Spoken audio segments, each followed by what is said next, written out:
Hello, listeners. Welcome to the next session. An advice podcast for game masters who are looking for help with their next session. I'm Adam Johns. And I'm Alyssa Johns. And I guess we'll jump right in and start offering you some help on your next session. Yeah, so this next session help question comes from Cryinguitar. Aww. Interesting, their username shares the G, so it's either Cryinguitar or Cryinguitar, which I like Cryinguitar. Cryinguitar asks, I'm making a vertical dungeon built into the side of a cliff. Any suggestions on how I can make this open-air dungeon concert? Oh. Probably concept. More interesting and fun to play? I like concert, though. A dungeon concert. I mean, that's not what they're asking, but an open dungeon-air concert. I want to offer up that there should be a concert in this open-air dungeon. Okay. Is it going to have a sad guitar? Yeah, obviously. That'll be the lead act. Will be sad guitar. Oh my gosh. Well, the first thing I could think of for a vertical dungeon was I would personally make sure to make the dungeon where you start at the bottom and you go up to the top. If it's open air... As opposed to starting from the top and going down. Well, you know, because you could do a dungeon where you start at the top of a mountain and you go down through caves and all that jazz. But if it's an open air, it would be really easy to just I'm going to jump off the side and feather fall my way down to the bottom. Oh, sure. And skip the whole dungeon. Yeah, that's a good point. So if you start at the bottom, then you have maybe there's an elevator shaft and no elevator. Now you have to climb up. Or maybe there's different cliffs you have to get up. I was actually thinking that the whole thing would be built into the side of a cliff, where it would be maybe ladders or paths or something, but that the rooms themselves of the dungeon are just the open sections on the side of a cliff, like they're carved directly into a cliffside. Like Avatar: The Last Airbender, that air temple. Yeah, that's upside maybe down and carved in the cliff. Is that Eastern? I want to say that's Eastern Air Temple. And I like the idea that you start at the bottom, almost like the Cliffs of Insanity from Princess Bride. Yeah. But then as you're climbing up, you come across these rooms that are inset into the mountain. Although obviously, maybe you could skip the rooms, or maybe you have to go into the room in order to get to the next ladder, or you have to go, side by side from the room in order to get to the next ladder. I think that'd be kind of interesting. I think it's pretty important to make sure that your enemies are suited for this dungeon, that it's not hard for your enemies. You wouldn't pick an enemy that couldn't maybe fly or couldn't climb on walls. Right. You want to make those enemies have a reason for being there. You don't want to pick one that has no reason to be there. Why the hell is this? I don't know. Blob? Sea creature, yeah. Why would that be here? Or this mummy that can just walk off the side of the cliff. In general, I think that's pretty true. Whenever you're making a dungeon, you always want to make sure that your enemies are fit to the theme. I guess this is just true all the time when you're making plot lines. I'm not a big fan of the random enemy that just randomly shows up. Although I do like doing that kind of thing and then having to explain why it's here. which can be pretty fun. There's a sea creature in this vertical dungeon. Why is it here? And that might be kind of a fun thing to do as well. But you need to be ready to explain that, or you need to be ready to offer up a reason why each of the creatures are here in this dungeon. Improvise a little. Yeah. I could see if your style was rolling on a table. A lot of DMs out there like to have big, huge 1 through 100. I'm going to roll a D100 and whatever comes up, comes up. And I could see that if you wanted a truly random encounter, you would roll on a table and go, okay, and suddenly there's a pit fiend. Oh! in general, I tend to prefer, and there's nothing wrong with that playstyle, obviously. Play the game you want to play. But in general, I tend to prefer games that are more plot and story oriented. And so I tend to like if the combats, if the encounters, the puzzles all are leading towards a particular plot point. I'm not opposed to, monsters of the week. Sometimes bandits show up and attack you. Sometimes there's a big monster in the forest. But I always want to feel like I'm at least moving in the direction of the main plot as I'm doing that. Dungeons are interesting because a dungeon presents an opportunity to say you have to go through each of these areas. You have to go through each of these points in order to make it to the end of the dungeon, which maybe has an important part or an important item or something that you're trying to get through. Yeah. I like to have extra rooms built into my dungeon that people can explore. Oh, the optional rooms. Yeah, I like optional rooms because if you don't go through them now and in the future, suddenly I have a built-in room in my backlog that I can go, oh, you find a random door. And they go, well, I go through it. Crap. Wait, I have a dungeon room that I hadn't, you've never seen this room before, and suddenly it's here. Which makes sense for like open air dungeon concept. I do think that I like the idea of this open air dungeon concept. What if instead, I like the cliffs, the imagery of a cliff, and literally the rooms are built into the side of the cliff. Maybe there aren't even doors. Maybe it's just they're only 3-walled rooms or whatever. What about the idea of it's a cliff, but it's more like a knife edge cliff? Like it's a cliff that sticks out over an ocean, and it's really thin but very long. And the rooms literally like only have 2 walls, and it is open air on 2 sides of the room from each room of the cliff. So you have to climb up the ladder and then go across this room to the other side, and then climb up a ladder from the other side. I would need that drawn out for me. Yeah, it's a hard concept for the. Yeah, when you said it sticks out, I was thinking it sticks out in kind of a wedge, and you can have rooms on this side, rooms on like the west side, and rooms on the east side. So you might explore all of these, but if you get to the top, you can go over the side and go down the other side. Yeah, I don't like that idea as much because that would mean you get to the top and then you get whatever's on the top, but then why would you go down the other side? That's true. Well, one of the things I could think of for this dungeon is lots of traps that would threaten to push you off the side. So, like, I could see a trap that, like, lifts part of the floor, and suddenly you have a chute and you're sliding down towards the open wall. Or, like, stairs that turn into a slide. Oh, yeah, hilarious. Yeah. Classic Cartoon. I like those ideas. Ultimately, I think that you would need to have sort of a fail-safe so that your players aren't like falling off a cliff and dying at every turn around this dungeon. Or you need to be really prepared that this is going to be the kind of game where everybody's going to die all the time. I think you could do it like where the cliffs or the space is on the edge of an ocean. And so when you fall off, you don't die. You just fall into the ocean. You have to climb back up again. As long as you don't hit the rocks. I mean, roll to see if you hit the rocks. Man, I hate having character death tied to a roll. It just is not. It doesn't have to be an instant death. It can just be some damage. Take some extra damage. Yeah, but the higher up you get on the cliff, the more damage you take. Well, that's what you get for finding the trap. I do think it's an interesting idea. I would be wary not to have too many like vertical fights, because you could totally do like a fight while you're climbing a ladder or something like that, and you're fighting crabs that are climbing along the wall or spiders or something like that. And I think that would be really fun once, and then I probably wouldn't do it again. And then I would fight in different circumstances. You want to change up the environment as much as you can within the sort of setting that you're in, so that your fights aren't ever really looking like the same environment as a previous fight. Is this a dungeon that no one has been to before? Or maybe this is a dungeon that people have been to before and there are some things left over, like old pickaxes or old climbing ropes?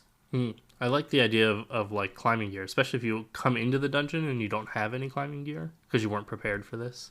And then you could find climbing gear along the way. And then you could find sections where there wasn't, the ladder fell down or the ropes fell down or something. And so now you need to climb up on your own without ropes or ladders to assist you. And you have to use the climbing gear, the old climbing gear that you found in the dungeon to help you out with that. So what would be a good enemy for a vertical dungeon? So there's definitely flying stuff, right? Harpies might be really good. Oh gosh, harpies. Harpies are they're so grody and hideous. Anytime, and this doesn't come up a lot in my day-to-day life, but anytime I think about harpies, the first thing that flashes in my head is The Last Unicorn, Oh. That movie. Yeah, That's the only movie I still have on VHS, and I keep it up by... We don't even have a VHS player. No, but we just have that movie on I keep VHS. it up by the DVDs at the beginning. My one little VHS, it's near and dear to my heart, and it's The Last Unicorn, and that harpy was so gross. I always think of Xanth, the first book from the Xanth series, where they talk about harpies and how like oily and gross they are. And it really gives such a hideous image of what harpies are. What a terribly fantastic way to describe something oily. Yeah, right? Ugh. Harpies, good choice. I was thinking maybe eels or snakes or something that come out from the walls. like a snake trap or something? Like a snake compartment that comes out from the walls totally. and it is filled with snakes.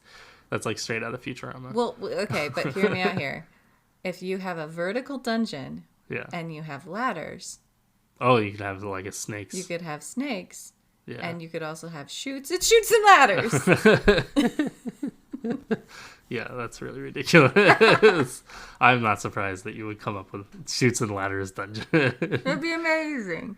You could have since it's a vertical dungeon, you could have the chutes and the ladders connecting to each other, and then you could wind up doing it sort of maze-like, where you have to, we're back in this room again. No. Oh, yeah. Maybe there's a room where you end up having to backtrack purposefully, or you end up having to go through a trap that takes you down to the same room, but on the other side of a wall that you didn't know, and now you have to go back up. Yeah, if you wanted to get as detailed as having a pre-drawn map and everything like that out, you could do this like straight up video game, like Zelda style, where you have a room at the beginning with 3 switches, and you flip the blue switch or whatever, and then you go up, and then you get to a door with a red gem, and you're like, oh no, we need to go back down and flip the red switch now, and go through the dungeon that way. That could be a lot of fun if you have a group that really wants to sort of iterate and come at it again and again, and then you can have chutes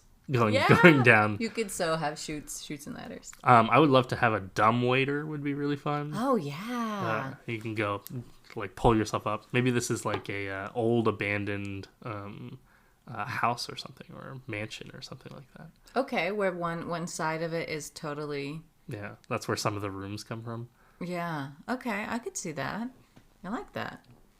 Yeah, that's pretty fun. I like your vertical dungeon idea. Sad guitar, Cryinguitar. Yeah.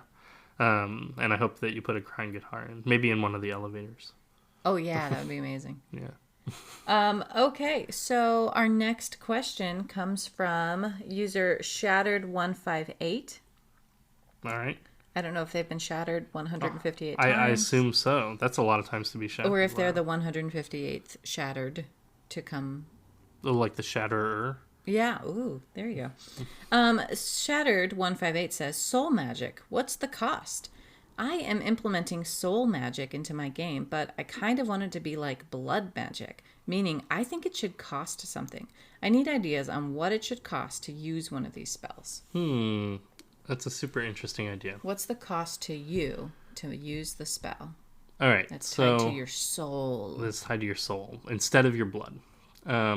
So I've done soul magic actually a couple of different times in games before, at using various different kinds of ways to do it. One way that I've done it was that you have to sacrifice souls specifically in order to power certain magical items. Oh, like killing people? Yeah, or rather gathering the souls of people who are already dead. Oh. And in that particular case, that campaign also had these seeds that were sort of soul seeds, and that had a lot of soul power in them, so you could use these seeds instead of specifically individual souls. And the seeds were more dense, so they were even more powerful than like trying to gather specific people's souls or anything like that. That reminds me of Pirates of the Caribbean, one of the movies where Johnny Depp is going to Davy Jones' locker and he's saying, "Oh yeah, how many souls?" Like 100 souls are owed, and he's saying, "Well, isn't my soul worth 99? Or there's one." Yeah, yeah. You can negotiate your souls. Yeah, I negotiate the number of souls with Davy Jones. Soul magic. So depending on how you do this. If this is a kind of limited magic, right? You've got a small number of spells, or you've got a magic item that's powered by soul magic and has a powerful effect. One thing to keep in mind here is that you cast a lot of spells over the course of a campaign. Mm-hmm. So you don't necessarily want to have, an entire spellcaster or class who is having to constantly sacrifice maybe permanent aspects of themselves or something along those lines in order to cast their spells. If you do it like blood magic, sometimes the way people do blood magic is you just have to take hit point damage every time you cast some spells, which is a simple and easy way to go about that. But I feel like, personally, for soul magic, you would want to have something a little more permanent, a little more devastating that you're giving up in order to cast those spells. Well, I was thinking about going a different direction and going with, like, you have to roll a con save, and if you fail that, you take a level of exhaustion. I suppose that'd be an easy enough way to do that. But exhaustion is brutal in 5th edition. Right. It is brutal, and it takes some time, but it's not permanent. Yeah, I'm picturing that the soul stuff would be permanent.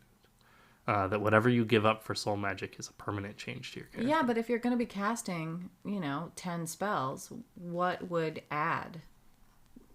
Like, would you lose a lock of hair, and then by the end of it, you're bald? And you can't cast anymore? I mean, maybe. Although, in the case of soul magic, I would say that it should be aspects of your memory and personality.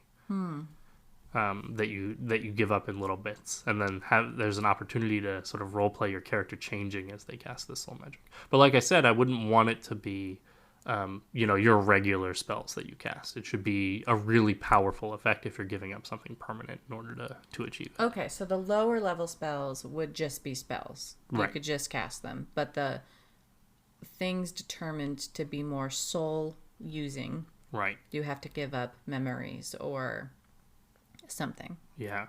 I like the idea that your soul contains your memories. It contains who you are. So having to give up maybe an aspect of your personality, something you love or something you hate, or giving up a memory from your early childhood that maybe shaped part of who you are, and therefore you don't have that shaping anymore. And eventually you become kind of a husk because you are giving up all the things that make you you. Is there a way to get those memories back? I would say yes, but you would need to like go and retrieve them yourself. Right. It could be an entire campaign of the soul magic caster has casted themselves into a husk, a shell of their former self, and now you all need to go to whatever realm. Yeah, retrieve it. To go retrieve it and pay off someone, maybe River Styx. Yeah. You have to pay off the question would be, is the soul being consumed as like an energy source, or is it like an exchange? You're giving up bits of your soul to like maybe like a warlock. You're right, giving them exactly. up to a powerful being. Yeah, that's what I'm thinking. Like, these are in exchange to use this magic, and then by the end of it, you're out of your currency, and you have to either go get more or live with yourself. Live with yourself. I do like that idea though. One of the other ways that we used soul magic was this. It wasn't quite soul magic. It was sort of like essence magic. Essence. Yeah, we basically came up with this idea that and this is actually from one of the Game to Grow groups. We came up with an idea that everything in creation, all matter, all things are made of this stardust kind of stuff. And the stardust stuff was basically a chance to say it was about the creation of the world. And so the world, the canvas of the world was created by this one god, and another being painted all of the stuff into the world, including the people, the objects, all of those things. And the stuff they used for their paint, basically the paint material itself, is this stardust, which means that everything in creation contains a little of this stardust. And the plotline that we did was sort of like the Avengers Snap, where somebody took a bunch of the stardust, but they did it at random. So all of a sudden, all these people just vanished, and they basically turned into stardust and then disappeared. And that was because this other person took all the stardust and used it to create their own realm. And the concept here also came along with the idea that somebody learned how to cast spells using their own stardust. and it allowed them to cast magic that had never been seen before, that was hugely powerful because they could basically shape it to be whatever they wanted it to be at any moment. But the problem is that Stardust doesn't regenerate. Right. So this person started using up their own Stardust, and as a result of that, there were some bad effects. And mostly what we did was we said that their luck got worse and worse. That they like suddenly got more and more unlucky until finally they'd used up enough Stardust that they just vanished. Which was a really interesting way to play some of that as well. I could also see if you're a soul magic user that you could, kind of like the Midas touch, you could like, parts of you can start turning to stone, or parts of you can start changing to, like, you might be changing into a soulless creature. What's a good undead? Maybe. Yeah, you could be slowly turning undead. You're literally using your own life essence. Yeah, maybe your body can't like hold itself together, so it starts to rot when you're using your soul And at magic. the end, the last, if you use a more powerful spell and use the last of your, like, from your neck up essentially, then you become the enemy. You become the what do they call it? BEG? Big bad evil guy. Yeah. Yeah. Or you become or some other kind of white or something like that, like a soulless creature that's sort of bent on revenge. Oh, like the White Walkers from. Yeah, white spelled WIGHT. Oh, gotcha. Yeah, white. Gotcha. Well, I think that's pretty cool, Shattered 158, that you have soul magic into your game, and I really hope that one of these suggestions helps you out. Yeah, I do like the idea of soul magic, and personally, I like the idea that it is like dangerous magic, and the same way is true for blood magic. I like the concept that they are not the kind of magic most people deal with. They're the kind of magic that only somebody who's willing to sacrifice a whole lot or really sacrifice themselves. Dark magic. Is dark magic. Yeah. But dark and light gets into this place of like, is it evil? Is it not evil? And this isn't necessarily about evil or not evil. It's just about like a willingness to go way further than most spellcasters are willing to go in order to obtain magic or in order to cast powerful magic. Yeah, there is a whole bunch of, there's a moral question there though if you go too far. Like in the case of if the soul magic turns you into an undead, which turns you into the bad guy, sure, essentially, that gets into a moral area. Yeah. In the event that you turn undead, I like the idea that you become consumed entirely by whatever your main goal was. Oh. And that becomes your new path, that everything else falls away and nothing else is important except for pursuing your main goal, even at the cost of the lives of others. Deep. Yeah. Hey, you want to take a break? Yeah, let's do it. Let's take a break. All right.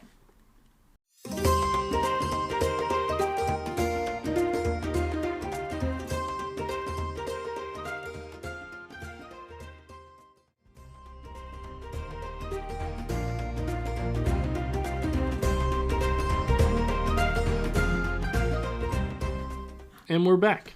Hey, we're back. Let's move on to the next segment, which is called Ask a GM. This is kind of like next session help, but a little bit more vague, a little more general.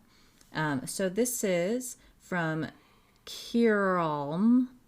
Kirolm. Welcome, Kirolm. Kirolm says, what phrases do you say to players to scare them, get them to stop messing around, or just bring back the focus? Example, did you guys check the room for... Oh, wait, we haven't gotten there yet.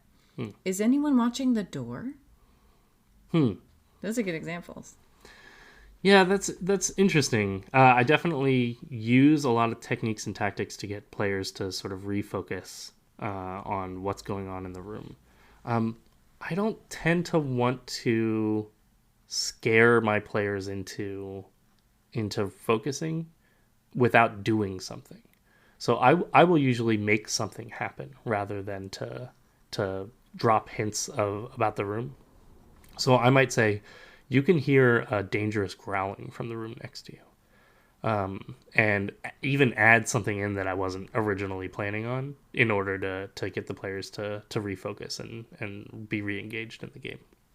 I generally assume that if the players are not focused in what's going on in the plot line of the game, that means that whatever I'm providing for them is not the thing that they want or the thing that they need, that they're most interested in. I guess so, but you can have really rowdy players that just sort of go off the rails and start doing something else. That's totally true. Not even in game, like out of game. Yeah, sometimes your players will want to talk about the snacks at the table instead of the game, and there's nothing wrong with that. But there is totally an opportunity to then say, well, maybe that's just not the most interesting thing to them at the moment. In which case, maybe what you need to do is you suddenly have a bunch of snacks in the game too that you can also talk about. Well, I would just pause and say, okay, let's take a 5-minute snack break, everybody. Like, clearly we're not playing right now, so get your sillies out. Sure. And nothing wrong with that either, right? There's the experience that you have as a player. Sometimes just going and hanging out with your friends and playing games and chatting with your friends is a tremendously good experience. And sometimes as the game master, you need to be aware that your players are people who want to hang out and people who want to be friends. And sometimes your plot is secondary to that. Most of the time, your plot is probably secondary to that. But if I really want to get them invested back in the game again, I'm like, okay, we've spent some time. We talked about the snacks at the table. We chit-chatted a little bit, and now I need to get you back reinvested in the game. I wouldn't use a technique necessarily like, is anyone watching the door, as much as I would say, all right, cool, that was super fun. Let's jump back into the game. Or I would provide something. I would put something into the game to get them reinvigorated or re-engaged in the game. All of a sudden, you hear a clicking sound and the room starts filling up with sand. And now you are in a new situation and jumping right back in. Because if you've had this break and you've stepped away from the game as players, you need to have something to both remind you of what's going on or to re-trigger it. And it doesn't always have to be life-threatening. Sometimes it's just the shopkeeper goes, you were in the middle of negotiating with a shopkeeper, and then we all got distracted with somebody bringing cake to the table, and all of us eating cake. And now the shopkeeper goes, I won't take a cent below 20. And that's the way that you get everybody back into the game, is you start speaking in character and you start jumping back in and provide the shopkeeper another, line that they say to jump back into the game. Yeah, I don't mind the scare tactic. I think it's kind of fun in certain situations. I wouldn't use it all the time, but I don't mind casually asking, is anybody here immune to ice attacks? No, just wondering for the future. It's kind of a lighthearted, huh? What? That's pretty silly. Yeah, I don't think there's anything terribly wrong with it. I think it's not my style. But yeah, ultimately it gives a chance for your players to be reminded that you as the game master have some secrets. You have some things that are going to come to light. I do that quite a bit, where I plant seeds of stuff to happen in the future. And that is one of my favorite things to happen in the game, where I want foreshadowing. I want moments where you tie back to the history when you discover them later on. It's good, totally great to do foreshadowing, but if you're like me and you fly off the seat of your pants, suddenly it's like, oh yeah. Most of the time the players come up with something and then I go, yeah, that's exactly what I meant to have happen. Because I'm going, I don't know. Well, I mean, the real secret to foreshadowing is just being aware what happened in the past. Foreshadowing in D&D sometimes is the result of amazing planning, and most of the time it's the result of you remembering something that happened earlier in the game and then bringing it back in to be a part of this game. Maybe I was going to have you fight a fire elemental, but everybody kept making all these dumb ice jokes earlier in the game, and now the foreshadowing is you're going to fight an ice elemental instead of a fire elemental. And I just changed the game to now have been foreshadowed by the decisions and by the choices made by the players earlier in the game. But yeah, I mean, I certainly play a lot of the game flying by the seat of my pants, and the real trick to getting a plot line that works within that area is both listening and being flexible to the plot line that you created, and being willing to change the things that are not that important so that they can fit in with the game that you have created together rather than the game you were planning ahead of time. Okay, this brings me to a small tangent. Let's talk about how you take notes as a GM. Oh yeah. because that, you know, foreshadowing means you have to remember. Remembering is taking notes, but I don't have time to take notes while I'm in the middle of running a game. How do you deal with that? So first, I'll say I'm not great at taking notes in the middle of the game. It's maybe an area that I could improve as a game master. What I do is always want to make note of certain things. So there are certain things that when they happen in the game, I will always take notes about that thing. One of those things is names. Anytime I name an NPC, anytime I name a city, anytime a player comes up with a name of a character in their backstory, I always want to make sure that I write down names because I know that I will not remember names later on. The other details of the story usually need to stand out to me. So I'm good at remembering a story. If I remember the start of the story and I can remember the end of the story, I can usually remember what happened in the middle, in the path and journey of the story. By sort of walking through the scenarios of we went there, then we went there, then that happened. The parts that fall through my memory are the parts that are the tight or I guess the loose details that happened kind of within those. I remember we were in the sand room, and I remember we were joking around about something with the puzzle pedestals in the sand room, and then they broke open the wall and they escaped from the sand room. What was the joke that we made about the puzzle pedestals that I want to reincorporate later on? That's the note that I need to take down.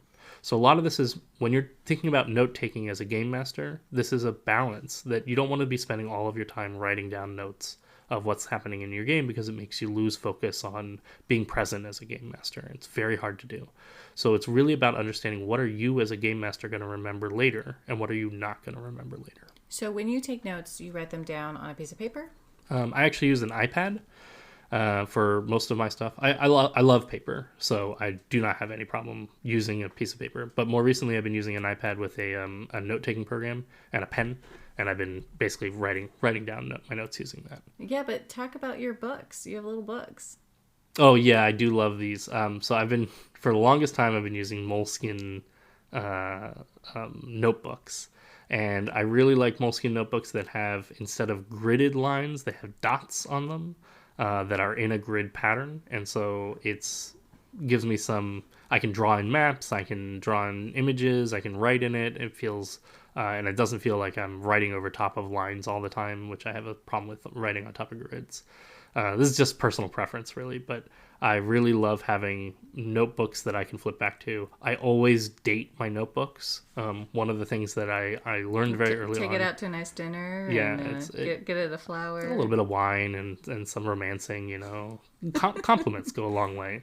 No, I always put the today's date. Whatever I'm doing, I always put the day's date on the notebook so that I can go back in and look. And it is, at this point, I have filled many more than one notebook, and so I can go back and look at notebooks from literally years ago of plot lines, of little things, and most of the time, because my notes are just sporadic notes, they are just lists of names of NPCs or random things that happened where I wrote down defeated the troll with jokes, and that is the note that I wrote down there. But often at times that's enough for me to remember mostly what happened. But it also means that when you are out and about on your day-to-day, if you come up with an idea, you have your little notebook and you can open it up and jot down an idea. That's totally true. And I do use that quite a bit.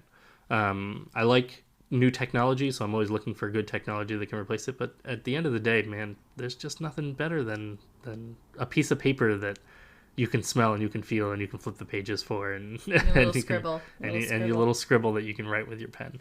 I like to set my D&D sessions up through. I've been using Scrivener, which I found insanely helpful, and they have quite a long free trial. And the free trial it's like 30 days, but it counts only the days you have it open. Mm-hmm. So I've gone months with only opening it for a little bit and taking notes and then closing it and going, I'll remember that next time. And then I open it again a couple weeks later, and it's only been one more day in my free trial. Eventually I should buy this. It is costly. There's a free app called World Anvil that is sort of similar. It's about world building. and it's really nice when you're doing that kind of world And isn't building. there like a Microsoft OneNote? Yeah, I mean, Microsoft OneNote is certainly an available thing. It's not specifically designed for this. No, this no, but purpose, it is very useful, and I did use it a little bit, but then I got into Scrivener, and I like Scrivener better because I like filling it out like a story. I like having my pages. I like to have a page for each player character, so then if something happens in their world or in their history, I can write down the name of their ancestor, but on their page, and I can have their AC in the top, and it collapses it, so then I can look at it at a general glance, and I can see just their AC, and I can go, oh right, and it's in a bullet format, and I love it. I have my maps in there and all sorts of things. I don't use a DM screen. I keep buying DM screens, but I don't use them. I use my laptop. My laptop is my DM screen. It's you just roll atop your keyboard. well, next to it in a little roll. My rolls are not private. I don't keep my rolls private. I keep my hit points private. And by that I mean like my enemies don't really have hit points. They last for a certain amount of time. They last rounds. So, I kind of find I follow along. I write down how many hit points someone's done, and I kind of have an idea in my head. Like I know that this monster generally has 40 hit points, and I'm gonna go, okay, you have 40 hit points.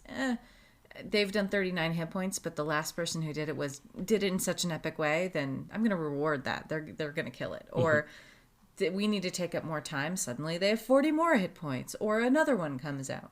Yeah. But so that's why I don't mind having my rolls out in view.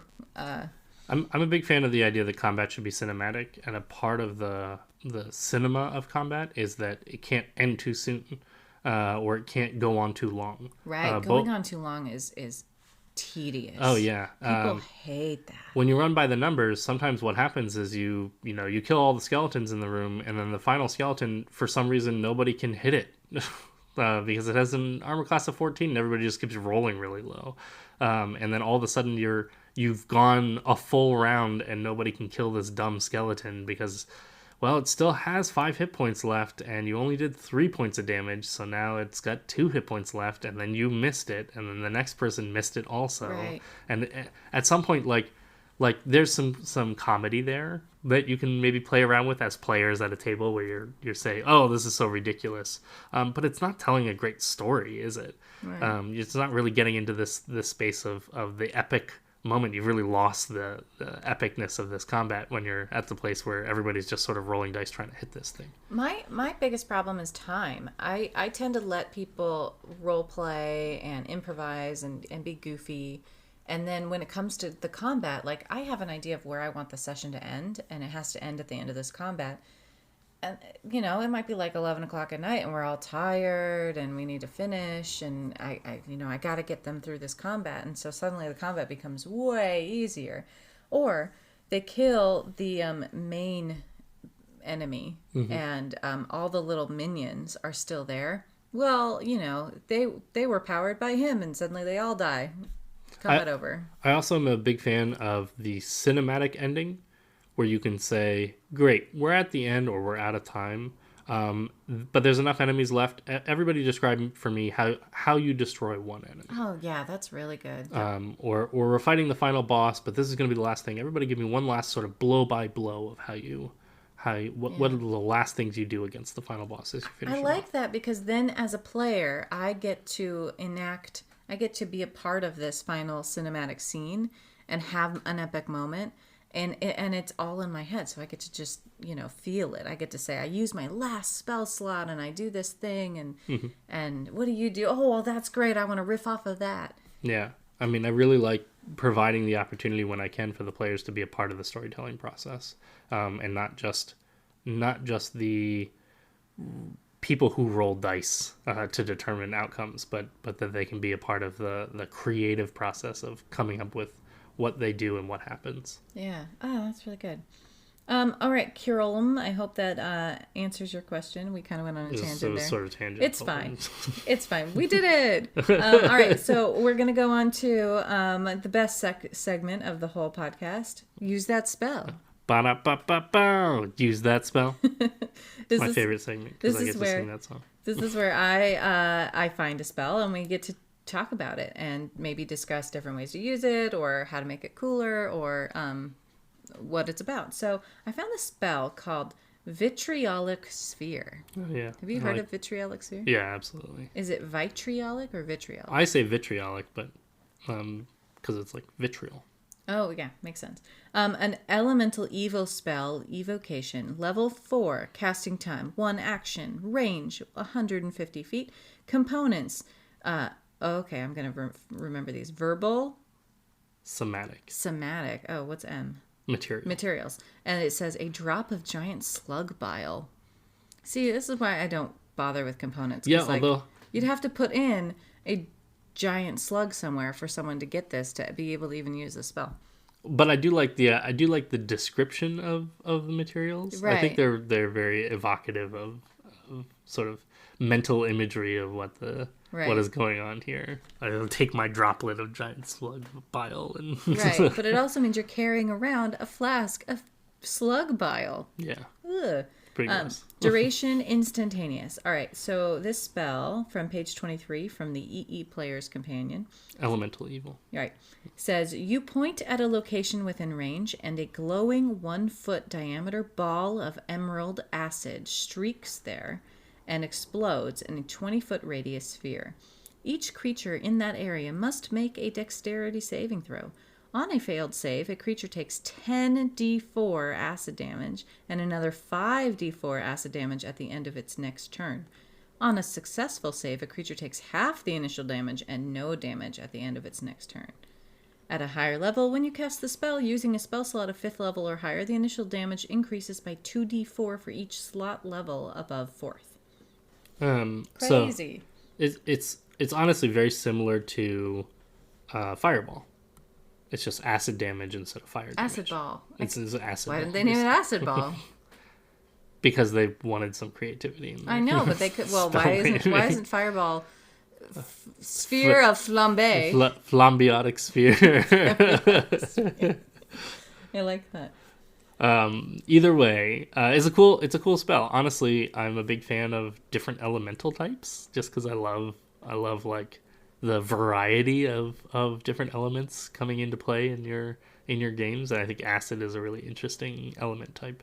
Plus, I always play up acid as being much more destructive to like environment stuff. Yeah. Than say fire is. I mean, fire is pretty destructive, but at least more instantaneous. Fire has to burn for a little bit. Acid is like it splashes on you and I don't know. I guess eats through your skin. I picture it being more destructive to like stone and things as opposed to like fire being more destructive to fire. All right, it can to wood affect more material types than fire can. Yeah. That might be a good way to think about it. So in my head, when I thought of this sphere, the first thing I could think of was I could imagine a sorcerer or wizard as part of casting this, throwing the sphere of acid up in the air and hitting it like a baseball bat.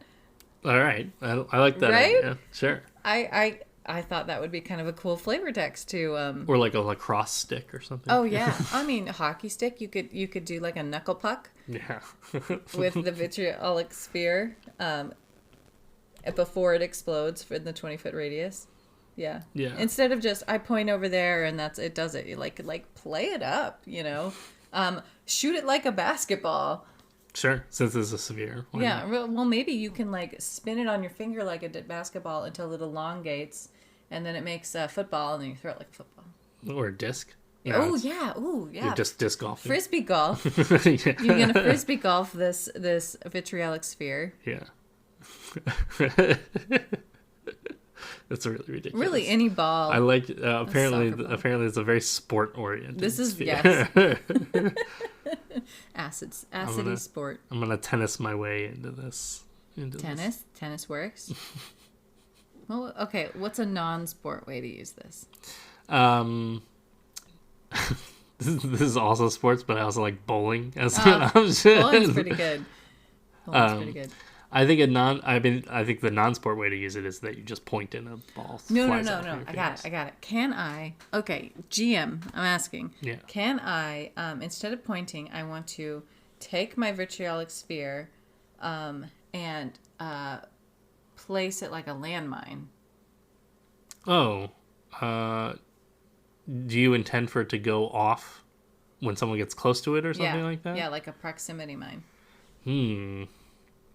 It's hard because the spell says it's an instantaneous thing. Yeah. But can I point or can I make it erupt under the ground? Okay, so if this was just flavor, like you're going to cast this spell and then you're going to use your movement to run away, and at the end of your turn it goes off, then 100% yes. Cool. I would pretty much always allow that. Because that's just the flavor of, you could have run away first and then cast the spell, and then had it go off at the end of your turn. So that it's really just like a turn order thing, and it doesn't make any difference for the actual execution of the spell. If your goal was, I want to cast this spell now, and then have it not go off until the bad guys get into a better position, and I'm going to hold off on things, then I would have to play that by ear. Right. Because it sets up a precedent of this idea. This is literally like a spell that you can do in higher level gameplay, where you can there's actually a spell from 3.5. I don't know if this exists in 5th edition, but in 3.5 there's a spell called Delayed Blast Fireball. Oh, that's totally what I want. Yeah. That's what I want. Which is where you cast Fireball, but it doesn't go off until a certain number of turns later. And that is a much higher level spell than Fireball is. And there's a reason for it, because it allows you to basically set up a trap, and you can cast several Delayed Blast Fireballs all on top of each other and have them all go off at once. Oh my gosh. See, that would be an amazing spell just even for role playing, because you could come in and say, I'm this like big like hot shot wizard, even if you're not, and then they could say like, well, we don't believe you, and then you'll see, and then fireworks go off. So, as when I'm trying to decide whether or not I want to allow, especially alternate spell effects or alternate ways of using spells, one of the things that I consider is there a spell, a higher level spell, or a lower level spell that does the same thing? So if you say, I want to cast a fireball, we'll use the exact example of Delayed Blast Fireball. I want to cast a fireball, but I want to wait for it to go off. Then I would say, that is actually a spell. It's called Delayed Blast Fireball, and in that case, no, you can't do it because you don't have that spell. Gotcha. So I want to some extent, incentivize the idea that you need to be higher level. Like, you are not a good enough wizard or yet a good enough sorcerer to be able to do that thing you want to do, because that is literally a spell that's already defined in the game that requires you to be a more powerful sorcerer. Mm-hmm. That being said, if it's about the fun of the game and it's going to add to the fun, and I want to yes and your creativity, I might allow you to do it, but then make it clear that you can't do this all the time. Like, this is you get bolstered by something, and now you can do this. Right.